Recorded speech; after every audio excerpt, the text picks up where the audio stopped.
Okay, now we're starting chapter 12, sequences and series. So this first section is an introduction to sequences, so you know what they are.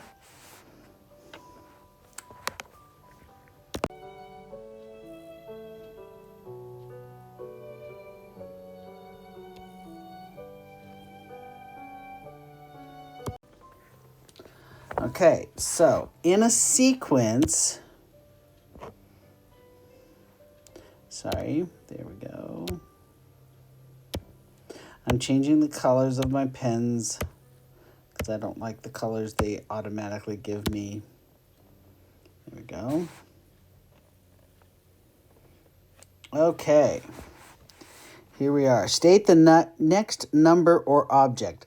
So these are representing sequence patterns, okay? And this is what sequence is all about, is the patterns involved.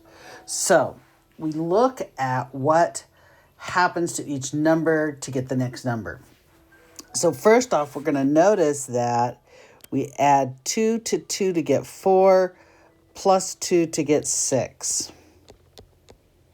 All right, so then we can assume that the next number is 8. Here we're adding 3, 5, 7. So it's odd. It's consecutive odd numbers. So 3, 5, 7. I'm going to bet that's a 9. So what's 25 plus 11? 36 is going to be our next number. Here, notice it's consecutive odd integers in the x, because we go from x to the 1 to x to the 3, x to the 5, x to the 7. Oh, no, it isn't. They're going up by 2s. So 7, 8, 9, we're going to have an x to the 9 on top. Okay, and we will talk about what that little exclamation point means. It means factorial. So 1, 3, 5, 7, we're also going to have a 9 factorial on the bottom. All right, Washington, Adams, Jefferson. Who was the next president? Okay, so who was our fourth president? Was Madison. James Madison. So Madison would be our next in the sequence. Okay. Now, how much interest will you pay when you borrow money to buy an item is a type of sequence. Okay, you're taking one value, like you borrowed X at 5% interest, then you're going to pay at the end of the first year. And then you're going to pay another 0.05, which actually gives you 0.1. And then again, another 0.05, so it's 0.15 for the third year, and 0.2 for the fourth year, etc. So this is a form of sequence. All right, a sequence is a function whose domain is a set of positive integers. Our domain is not going to contain 1/2, 1/3, 1/4, 5/6, all those. It's only going to contain integers.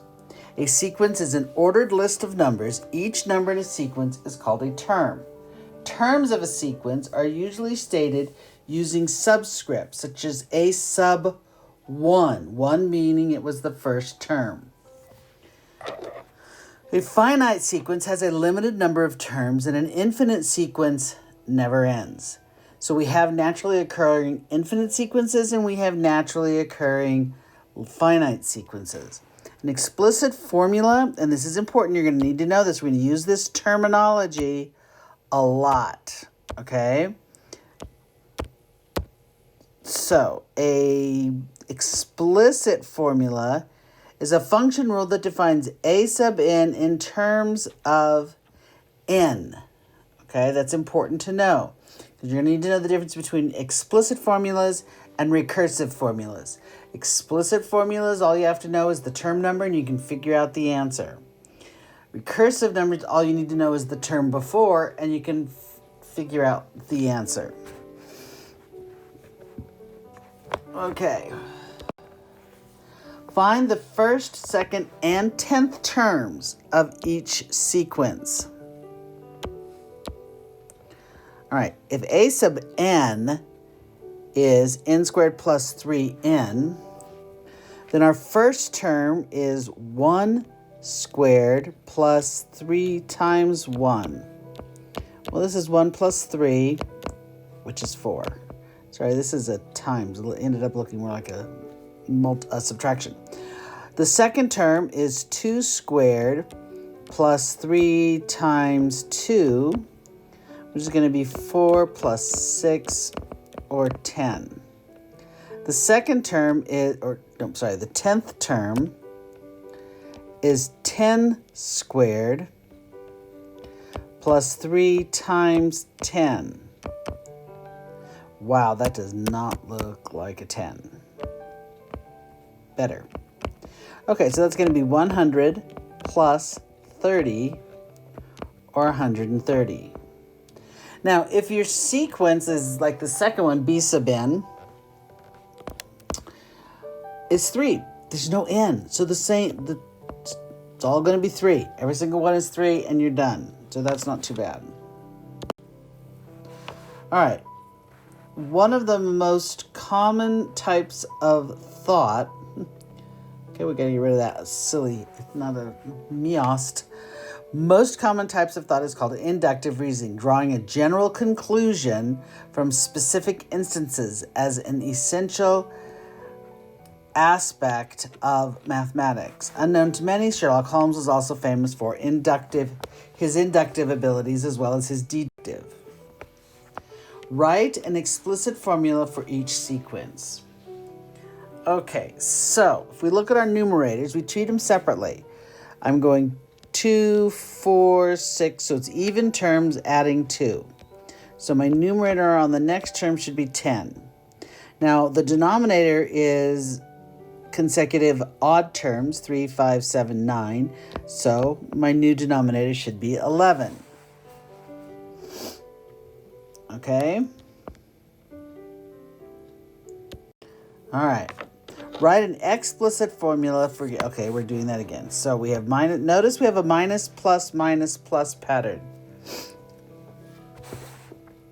To alternate, notice our little note down here at the very bottom. To alternate signs, use -1 to the n. Because when n is 1, you get -1. When n is 2, you get 1. N is 3, you get -1. When n is 4, you get 1. So it gives you that alternating pattern. Okay, so this is going to be, okay, so we have, these look like cubes, because that's 2 cubed, that's 3 cubed, that's 4 cubed. So it looks like it's going to be -1 to the n, giving it the negative positive alternating pattern, times n, 1, 2, 3, 4 cubed. And that would be our formula. All right. Remember the trick of the -1 to the n, because you will have to use it later. All right. Now, remember I mentioned recursive formulas. Recursive formulas is a function rule that tells you how to generate the next term of a sequence given the previous term. In a recursive formula, a sub n is stated in terms of a sub n minus 1. In other words, a sub 5 is defined in terms of a sub 4. And a sub 7 is in terms of a sub 6. Okay? So here we have a formula. Now, when stating a recursive rule, you absolutely must specify the first term. So you state a sub n is equal to 2a sub n minus 1 plus 3. A sub 1 is 4, starting with 4, because you will generate different sequences depending on where you start. Because if I started at 3, I would end up with a very different sequence. If I start at 6, different sequence. If I start, okay, get it? You absolutely must specify a sub 1.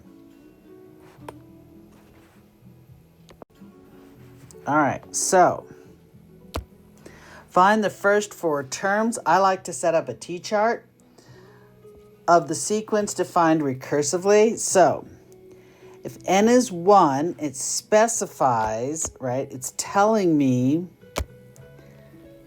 what my first term is. So that's what I'm going to do. When a sub n is 1, a sub 1 is minus 1. That's my starting point, my germinating seed of my sequence.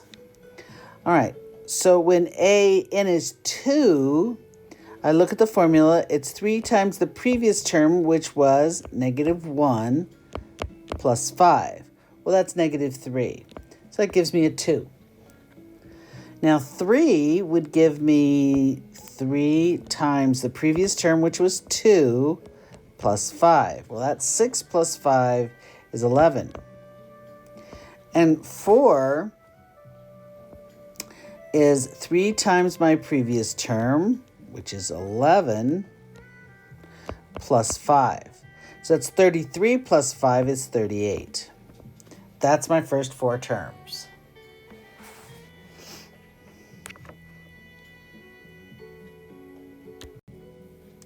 All right, write a recursive formula, again, for the sequence. All right, now I'm going to rewrite these so that they're all over 2, since the first and the third are over 2. So this becomes 3 over 2, 4 over 2, 5 over 2, 6 over 2. Now you start to see the pattern developing. All right, we start with 3, right? So it's going to be 3 plus n. Nope, 2 plus n, because when n is 1, I have 3 over 2. So I have 2 plus n over 2. That's how that's being generated. That's my general formula. My explicit... Oh, that's an explicit formula. They wanted recursive. Okay, sorry about that. Recursive is going to say that it's a sub n minus 1 plus 1/2. Because I have 1.5, 2, 2.5, 3. So I get a sub n minus 1 plus 1/2. So a sub n is equal to the previous term plus 1/2. Okay, write a recursive formula for each sequence. We're doing it again. Well, these look like powers of 3, right? Because 3 to the 0 would equal 1. 3 to the 1 equals 3. 3 squared equals 9. 3 to the 3 equals 27. So again, we have our minus 1 to the n. And then it's going to be 3. Well, if I need 0 for when n is 1, I'm going to have to do an n minus 1. And that way when n is 1, I'm going to change color real quick. So when n is 1, this is actually 1 minus 1. When n is 2, this is 2 minus 1, and 3 minus 1, and 4 minus 1. So you can see how I start building up that pattern. If I have to start with an exponent of 0, then it's to the n minus 1. If I start with an exponent of 1, then it's just to the n. Alrighty. And we're done. So, read section 12.1, do your exercises, and then tomorrow we'll do 12.2.